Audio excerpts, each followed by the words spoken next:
I've hired the right people to help me get deals, practice my skill sets of closing deals on the phone, etc. And you just get better and better, and you get that momentum, and then all of a sudden the right deals come up, and you're like, here we go. I'm a real estate investor. I'm sharing everything I know about Subject to in a way that complete beginners understand. This guy is John Pratt, our fearless novice, diving headfirst into the world of Subject to real estate deals.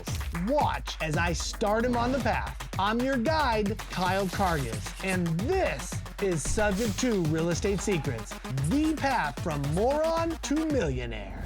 Welcome to Subject to Real Estate Secrets, the path from moron to millionaire.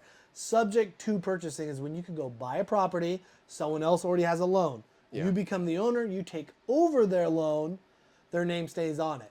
They get to move on, do whatever they want, and you have a new investment, right? Or you could own it. Yeah. So that's Subject to. We're here. You've been learning how Subject to works. You've been learning all the back end stuff, how to find the deals, etc. Yeah. So for those not watching, this is John Pratt. How's it going? Yeah, start from the beginning, watch the whole thing. Yeah, absolutely, great, yeah. dude. We're in an exciting time. The last episode we just talked about Appian Way over there in Albuquerque, right? Yeah. And that being basically your first deal. Yeah. So we're going to talk briefly. We're going to make this one shorter today. Yeah. But we have some good topics on it. But quickly, let's jump into the homework. Yeah. Right? Give us your report card. Yeah, so report card. So LOI sent this week was 31. 31. I'm still catching up on the 172, I think it was last week. Okay. Getting through them. Responses from those LOIs was 5.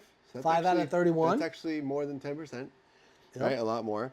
Responses from, conversations from those responses was 1. So one of those turned 1 out of into 5? Yeah. Turned into 20%? an actual phone call with them. Dials 35. Conversations from those dials was only 3. Like 1 in 10 people. Yeah. So about the phone. 10%, just a little under 10% Yeah. actually answered the phone. Yeah, so that's 4 conversations total, by the way, right? Because those conversations, the response rate conversation, and then actually 5 appointments, because people replied back, and they wanted an appointment. Like on email, they would reply back. Right. That was one of them, Okay. and then one of them was a text because he's like, just text me. I'm like, Got it. Okay. He's later today. So you haven't talked to that 1 or 2 person on the phone yet? 2 of them. 2 of them. Yeah. Got it. But 5 appointments this week. Yeah, so if I'm on the phone with them, which was statistically this week less than 10% to get a conversation with them, then I get that appointment. You get the appointment almost every time. You know what it was? Yesterday, another guy was a follow-up dial because I had sent him an LOI, and he replied back right away. He's like, this might work for my client. I'm like, yeah, cool. I think so too. Right. So I called him. He's like, his voicemail, I'm fishing or something. His voicemail said, I'm out of cell area. He's in Idaho, so I assume that means he's fishing. Right. And so... That or picking potatoes. Yeah, picking potatoes and fishing. So I called him back, the next day. I'm like, yeah, dude, I think this could totally work too. Why don't you have a conversation with him? So that was an easy appointment. These follow-ups, which you've talked about, these follow-ups are like gold. Yeah. Don't. This is such good information. You think, oh, I tried calling one time. I get newbies that tell me, oh, I ran my list. I made my calls, right? Right. And they're like, oh, I didn't get any appointments. Well, of course. Well, yeah, that happens too. Now, it used to happen more to you, but you can see as you get dialed in, you're getting more and more appointments on the conversations that you have. Yeah. Right? Which is skill level. Yeah, and it ebbs and flows. Because Yeah. on Monday, I remember I was like dialing, barely nobody's answering.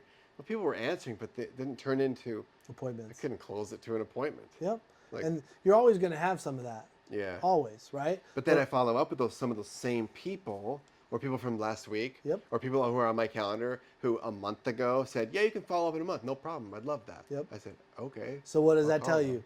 Timing is everything. You need it to cross. Yeah. You're waiting for your information and the perfect time to cross. Yeah. And sometimes if you're calling people, it's only 30 days. That might be a little early, 30 days on market, 60 days, 90 days, 120 days. The more days on market, the more motivated they're going to be. And everyone has that certain time, right? You might have crossed down here. It was too early. Too early. and then the sellers or the agent needed more time to realize this sucker's not going to sell. But then I went way back to some old LOIs just for fun. I was like, and so many of them are off market, which is insane to me. That means these guys took on the listing. They didn't think they thought it could sell. How much did they get paid? Sell. They got paid $0 and it's Zero. off market. So down the road, I was like, I need a way to contact these sellers. Yeah, like those are called expired listings. Yeah, they're expired listings, man. Yep. In fact, nobody got paid. In fact, I'll be bringing someone new onto my team to do that, right? To call just expired listings, right? Yeah. You can get a lot of deals that way. Yeah. So very cool. So good week for you overall. Statistically, right? Yeah. Statistically good, right? With five appointments in a week. Yeah, that's still pretty good. And I feel that I qualified them okay. The guy who forced it back to text, I'm like, okay, I'll lob Kyle an appointment, see what happens. Yeah. You know. But 5 appointments and you worked 5 days, 5 hours. Mm-hmm. Yeah, it's fine. You got an appointment an hour. Yeah. Dude. Yeah. Yeah. That's I think I could do more too. And I agree. 100% you could do more. More per hour. I think I could do probably 2. Dude. You know. So you're just becoming more and more efficient with your time. Right. Which is freaking golden. So okay, congratulations, good job. You're on the right path. Okay. And I hope everybody watching can see it's like ebbs and flows, but yet everyone's still going to see that you're dramatically better than what you were in the past. People can go right now, if they haven't seen them, go watch those first episodes, right? Yeah. They'll see the massive difference, okay? Yeah. So, all right, awesome.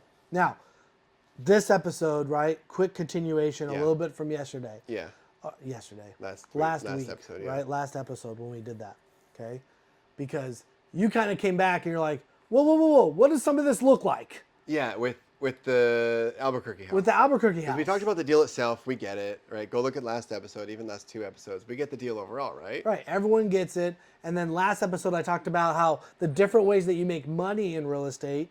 And if you're an owner, you can make money in all those different ways. But then I also brought up that you could possibly be a lender, etc. Yeah, so it's like, John, you're going to be getting your first deal here.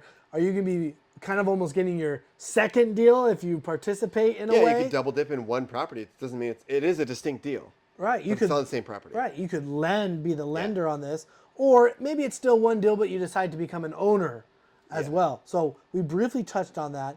But I think you were like, hey, what does this look like? Because I think you went and ran some numbers. Yeah. Because we talked about private money lending. The 2 big things. We talked about a lot of things. Private money lending on this particular deal. Right. On this property. And we also talked about ownership. So I thought a lot of we'll talk a little bit about ownership after we talk about PML. Yeah, right? let's do the PML, private money lending. Okay. Let's talk about that first because it sounds like that's where you were kind of running your comparison numbers. Give us a quick summary. What were you doing? What were your overall thoughts? Yeah, I was saying, okay, if I lend whatever amount of money it is, just off the top of my head, I'm going to say $60K, $65K, something around there. I'm sort of making that up. So I could do one of 2 things with that. I could do a million things for $65K, but where is it now? It's sitting in the stock market. In the stock market. So I could take it out. I could keep it in or take it out. Right. Okay? That's better than the bank, by the way. Oh, do not have $65K in a bank. Oh, I got this under my mattress. If you have $20K in a bank, take it out. What's it doing in a bank? But in the stock lending market. it to other people. Okay. So So it's in the stock market. I could get over the past 5 or 6 years, 10, 11% per year. So it's a rate of return. Okay. It's not an interest rate. It's a rate of return per year, which is on average for the stock market. But that's where I'm at over like the past 5 or 6 years, right between 10 and 11%. Right. So that's the average that people talk about, but it's also your average. It's my average. That you've looked at your returns. Yeah. Okay. So I'm comfortable with the stock market because I have a long time horizon. I can put it in there for a while, blah, blah, blah. Also, long-term capital gains below a certain threshold of income are taxed at 0%. That comes in handy. Even if you're above that threshold, long-term capital gains are like, I'm guessing, 15%, something like that. Pretty low taxes, on long-term capital gains if you keep your stocks in for a year or more. Right. So, or I could put it into a private money lending situation based on what we talked about last episode and a little bit more after the episode. And get, so I ran all the numbers. I'm like, well, before taxes, it comes out roughly the same, like a 12%, maybe 11, 12, whatever percent Okay. Simple comes out to like 10% compounding, but then after taxes, long-term capital gains can be taxed potentially at 0. So I'm like, it's a bit of a wash. Right. You know, You could take that 10 to 11% financially. with the tax benefits and stuff in the stock market, and you're Yeah. thinking you'd realistically make about a 12% return or something similar. Roughly, yeah. Right. Before tax, after taxes, a little more. Okay. But then after taxes on a PML situation, it would be a lot less. So I'm like, well, financially, does it make sense? And I was texting you all this, and it was very interesting to both of us because like we get each other's vibes. Yeah, you know, like yeah, what's yeah. going on in each other's heads. And but yeah, that was my Okay, so little that's analysis. what you were running. Yeah. And ultimately, then you sent me a text.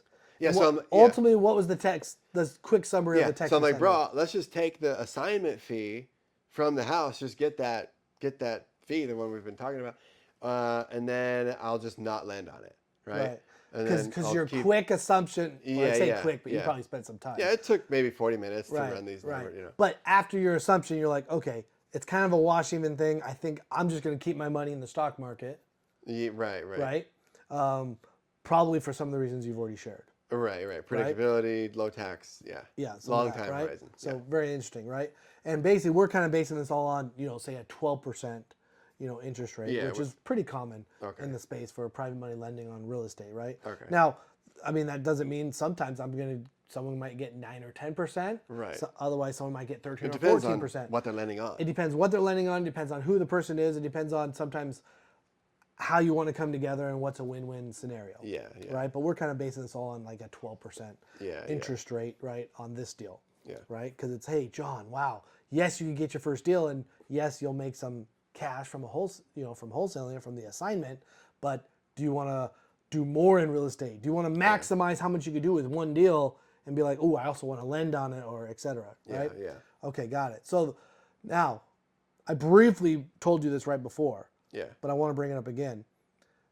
You just went over all the financial part of it. Yes. But there's a lot of intangibles that I didn't hear anything about on any of your text messages or what you were telling me quickly. That was just rate of return against interest payments. Right, because you're like, ooh, it's kind of the same, and I'm just feeling more comfortable doing my same old. Yeah. Right?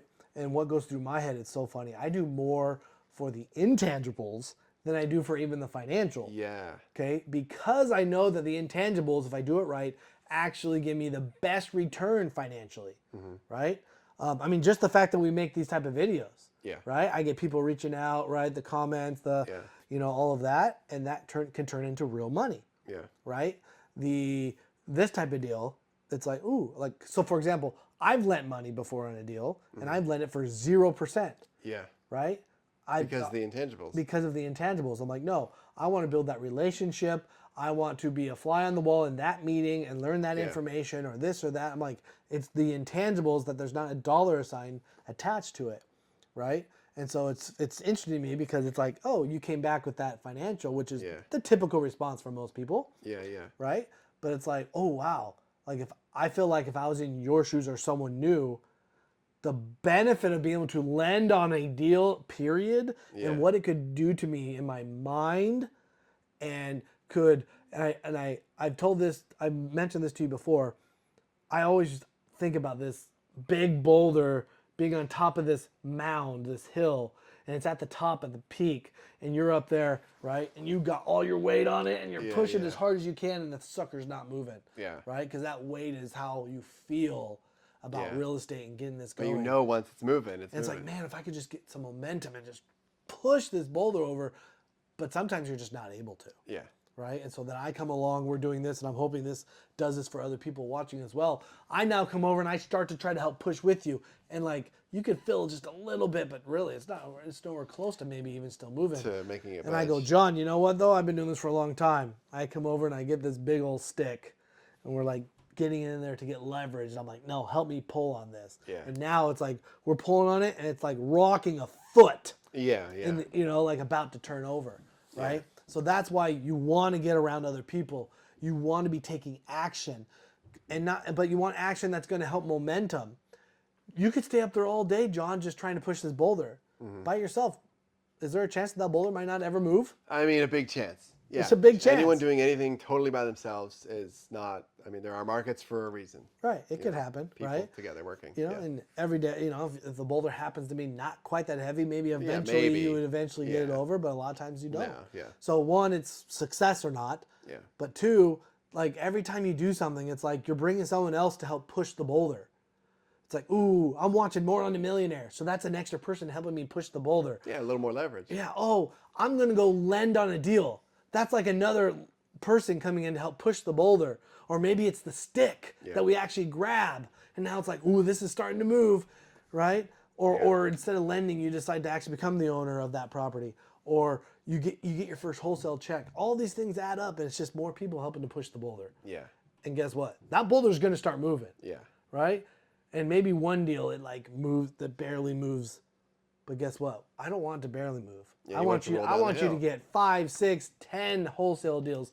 I want you to start owning property. I want you to start lending, and all of a sudden it's like, dude, the thing's rolling down. And you come back on the, in the future, and I'm like, dude, so how did this last 12 months go? Right? You're like, dude, I've done all these deals. I've lent, I've done that. It's like, oh my gosh, night and day. Yeah. Right? Everybody wants to see that. You want to see that. They want to be doing that as well, and it's all possible. Yeah. Okay, so it's the intangibles, right? It's the intangibles that I'm talking about when it comes to private money lending. Okay. And when it's going down the hill, that looks like deals are just coming and going. People start calling you.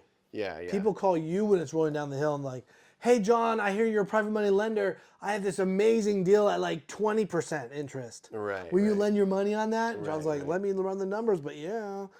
Right. Now you're going to do your due diligence. Right. But it's like, wow, how'd you come across that amazing opportunity? Right. By doing it, by having the leverage, by having the relationships. I have lots of amazing deals that I just was telling you. I have a duplex in South Carolina, right? 0% interest.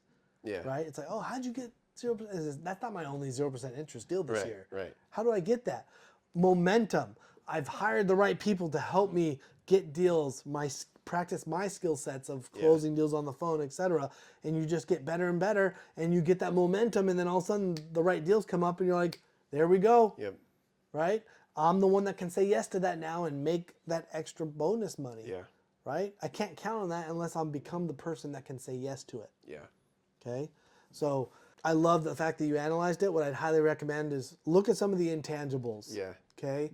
Because I'll tell you, when I look back on who was successful, who wasn't, it's the people that took action. Oh, yeah. Right? And just said yes, even if all the financials weren't there, are the ones that ended up getting all the deals. Yeah, so it's like, do I want to go get 10 more deals, 20 more deals, or do I want to go get 10 more deals, 20 more deals, and lend? Well, and how much faster? Count them all as deals. Yeah. Right? So it's 2 deals. If you need to get 10 deals before you really get momentum, then 1 more deal is now I need 8 how more. much longer is it going to take if you're just trying to wholesale and do assignments, or if every one of them you lent on as well? Yeah. And now you're like, I just got 2 deals for 1. I'm there twice as fast. You'll get there twice as fast, and would you rather get there twice as fast to get the momentum to really make some money, or do you go slow? Yeah. Right? So something to think about. Yeah. Okay? And then ownership. Ownership real quick. Yeah. Okay? So obviously that's a whole nother option. Yeah. But the biggest takeaway on ownership is last episode we talked about all the different ways you make money. Yeah. Okay? When you lend, it's just kind of cash flow. Yeah, yeah. Right? You're making a percentage of money every month. Yeah. If you own, you're going to get money every month too, just from the cash flow, right? The difference between your profit or from the money coming in, income versus expenses. Yeah. So you're going to get that. But as an owner, you're going to get appreciation, which is the value going up over time, depreciation, which is the tax benefit. Yeah. Right? You're going to get loan pay down. We went over all these, right? Yeah. That is the reason you go and do ownership. Mm-hmm. Okay? So I think that one's a lot clearer and easier for people to see the benefit. Yeah. I think sometimes it's the more scary part for people because they're like, ooh, I own it. I'm more committed. Yeah. When it's a lending, it's like, oh, I'm just putting money out there and it's simple. I'm just getting this return on my money. Right? Yeah. And I don't think there's a wrong answer here for you specifically. I think different people when they're watching should analyze it. There's probably there's probably a better of the 2 option for you and your whoever's watching in their situation. If you have money sitting there, gosh dang it, get that money to work. Yes, yeah, it can't sit there. Both of these are getting that money to work. Yeah. Right? The question is if you're going to own it, there's a chance that that money might be locked up for more longer than just a private money lending type of scenario. Yeah.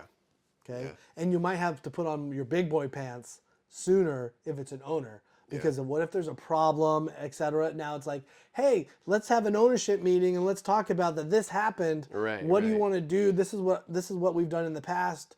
Oh, they're like, now if there's additional profits, you get the additional profits. Right. If there's a call for money though, right? Pool needs to get replastered.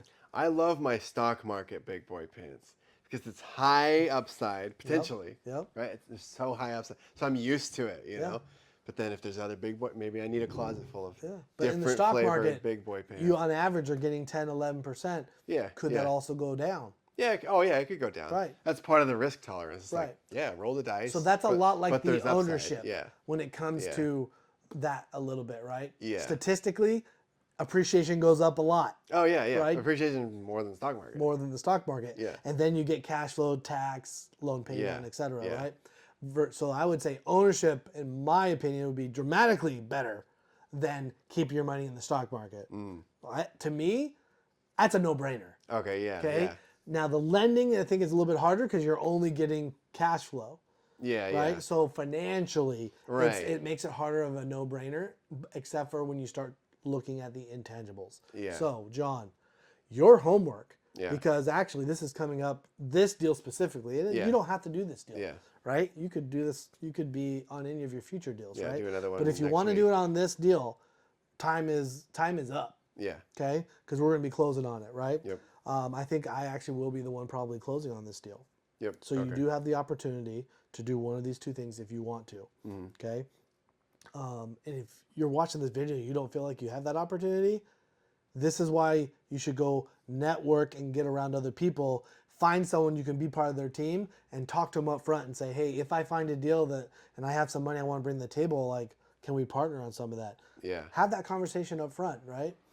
That way you know you have that opportunity, because this is where there's intangibles on both sides here. Yeah, yeah. Right? And so there's tons of choices too. I mean, going to be it's hard interested. to have a bad one. Yeah. So I'm interested to find out what you kind of decide to do. I'm sure everyone else is interested to find out what you end up doing. And there's no wrong answer here. Yeah. You could become an owner, you could become a private money lender, or you could take the assignment fee. All of them are making you progress Right, right. down the right path. One is just doing more progress and doing more deals and getting you a bigger benefit, right? So that's what you have to decide. Yep. Nobody can make that decision for you. Yep. Any other questions? Nope. I was looking at my watch earlier because I know we have a call, you know, and everything. Yeah. One of your appointments, one of my right? appointments is like, one of your appointments is coming up, so we But want to jump on that. This information, though, this is the gold stuff for me and for them. So perfect. That's what we need. I love it. If you guys like this type of videos, I'm telling you, like the video, subscribe to the channel, put questions in there, and what we'll do is we'll do another Q&A with some of the questions that we've gotten over the different episodes to make sure everyone's questions are getting answered. Yeah. I think people would appreciate that. So if you like it, do that. See you on the next one.